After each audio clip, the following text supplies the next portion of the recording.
From the 1011 Now Alert Center, this is Morning Pulse. Good morning, everyone. This is Craig Allison with your Morning Pulse for Thursday, March 26th. We've got all the latest and exciting news for Husker men's basketball tonight in the Sweet 16 against rival the Iowa Hawkeyes. And sorry about the mic. It's swinging away from me, as you can see right there. But that being said, we have your top 7 trending stories for you this morning. And we have 7 because we start off with some breaking news that we have going on right now. We're going to give you a live look right now over Watch Duty that's been monitoring the wildfires for us. Something new has started out this morning out in western Nebraska. If you can take a look at your screen off to the left here, we'll zoom in over to this vegetation fire. That is the latest wildfire that we are tracking right now. Immediate evacuation orders have been issued for Hyannis and Ashby due to a fast-moving wildfire. Hyannis High School is open for shelter, and right now Highways 2 and Highway 61 are both closed, and we're going to continue to keep you updated as more information comes in.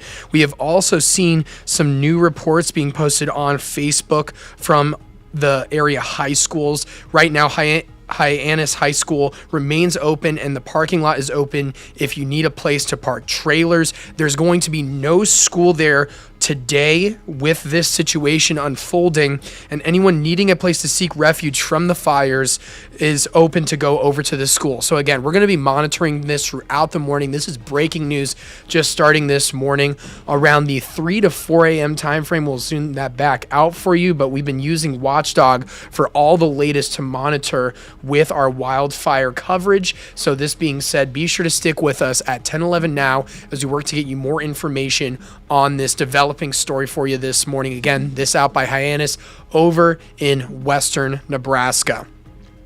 We'll now flip things over to our first story for you this morning. If you're feeling FOMO about not being in Houston for the Sweet 16, it's not all peaches and cream. TSA's deputy administrator laid bare the desperate plight of TSA employees still working without pay right now and the crippling impact it's having on airport security, resulting in the longest security wait times that TSA has ever seen. This is a very dramatic situation. The lines are out the door and into vehicle lanes in front of the airport at Houston's George Bush Intercontinental in Texas. I imagine a lot of Huskers flew out that way to go over to the Sweet 16 game that's happening tonight. The airport reported a 2-hour wait just yesterday, down from more than 4 hours earlier in the week. Airport officials say it can't continue like this. Flight attendants unions agree, and so do TSA officials who are advocating for their workers. Again, very dramatic footage right here of people waiting in lines out in the streets outside of the airports. So again, it is a tough situation. I imagine a lot of our Husker Nation being through this mess can attest to how crazy the lines have been. So again, we'll continue to monitor this national story as it develops as well. Now transitioning to the lighter side, it is finally here. The day has come for the biggest game in the Nebraska men's basketball season so far. Huskers are taking on Iowa in the Sweet 16 after making history, winning their first ever games in March Madness. Tip-off now just under that 12-hour mark throughout the day, and today marks the 45th meeting between the schools. It's the third this year after Nebraska and Iowa split during the regular season. In those games, we had an overtime thriller, a court storming, a cell phone incident, and so many more big moments that define why the neighboring states are rivals. When the team spoke to media yesterday, the rivalry was a focal point. Whoever you played at this time of year, whether it was Iowa or Florida, you were going to have to be ready and have to be on point if you had a chance to win. You just happen to be playing a familiar foe in the same league. It is going to be an exciting game. It's a rivalry game, so it's going to be more emotional. This whole run that we've had so far has been a big storyline, and then to play your rival, it just adds to it. Dude, I definitely do not like them. It definitely gets my blood boiling a little bit.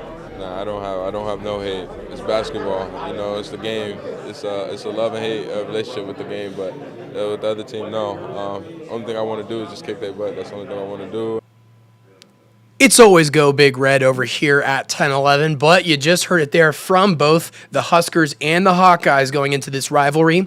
Now, Nebraska is standing tall in Houston with a 28-6 record. Iowa's 23-12, but the Hawkeyes just eliminated the defending champs, Florida, from the NCAA tournament back on Sunday night. Now, before tonight's big game, our 6 p.m. newscast is preempted by March Madness, but we are still streaming. Be sure to join 10-11's Danielle Shank for a special Sweet 16 pregame show. We'll have reports from Kevin Suits, plus insight from our Iowa media partners. Be sure to watch the streaming-only pregame show today at 6 on the 10-11 Now app by searching 10-11 on Roku, Fire TV, Android TV, or Apple TV. Continuing our basketball coverage, a season as special as the one that Nebraska men's basketball is currently having is only possible with a bench full of special players, and the Huskers certainly have their fair share of them this year, including a few with deeper connections to the capital city than just their home court. Lincoln Southwest coach Alex Baugh says the confidence that helped Braden Frager score that basket that sent the Huskers to Houston can be traced back to the Silverhawks home court.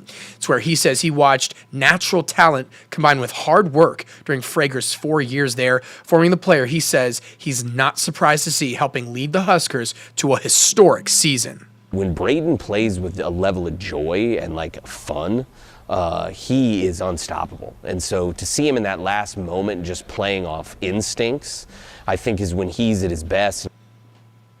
Now, Frager is not the only current Husker who sharpened his skills in the capital city. Both Sam and Charlie Hoiberg joined the Lincoln Pius X squad as juniors, and you can catch more of that story over on our website, 1011now.com, for more coverage as well over on our sports page. Now we're going to shift things over to some other news for you this morning. In our crime tracker, a Lincoln man will spend decades behind bars after being convicted of sexually assaulting an 8-year-old. 47-year-old Joshua Hamilton was sentenced to 68 to 70 years in prison. The investigation started back in 2023 when police were called to a Lincoln hospital to look into the death of an infant.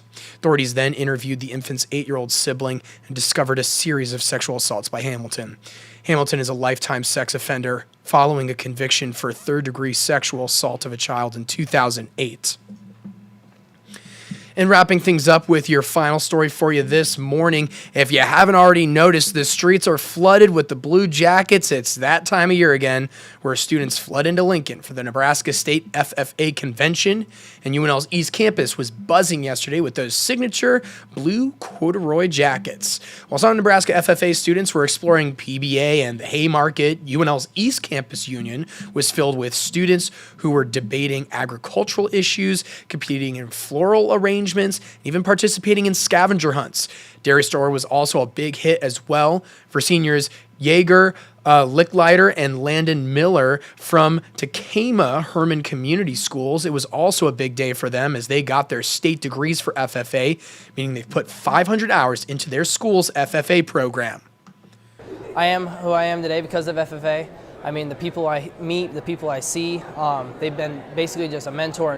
What I've done in FFA has been worth it. I can move on because I'm moving into an ag-related field, so it'll help move into that.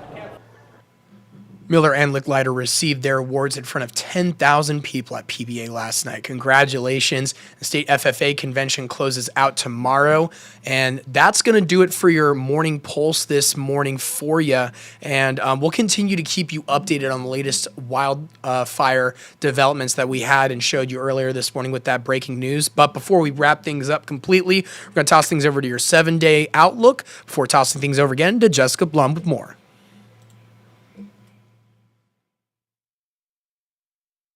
Good morning, everyone. Meteorologist Jessica Blum here in the 1011 Severe Weather Center. There is an air quality alert that will be in effect through 10 a.m. Thursday morning for the air quality index ranging from moderate to unhealthy for sensitive groups. Then a cold front later today will sweep a lot of the smoke away. In fact, it'll try to show up, at least in terms of some radar returns throughout the day today, though the atmosphere is expected to stay dry, so we aren't going to see a lot of it make it to the surface. Maybe a better chance for some sprinkles, maybe a light rain shower overnight into early Friday morning, but again, I would expect most to stay dry through the upcoming 24 hours. Your high temperatures on Thursday should happen early in the afternoon before falling temperatures later in the day. And as that cold front comes through, more of a gusty northerly wind, anywhere from 35 to 45 miles per hour, increasing from the afternoon into the evening. From the 1011 Now Alert Center, this is Morning Pulse.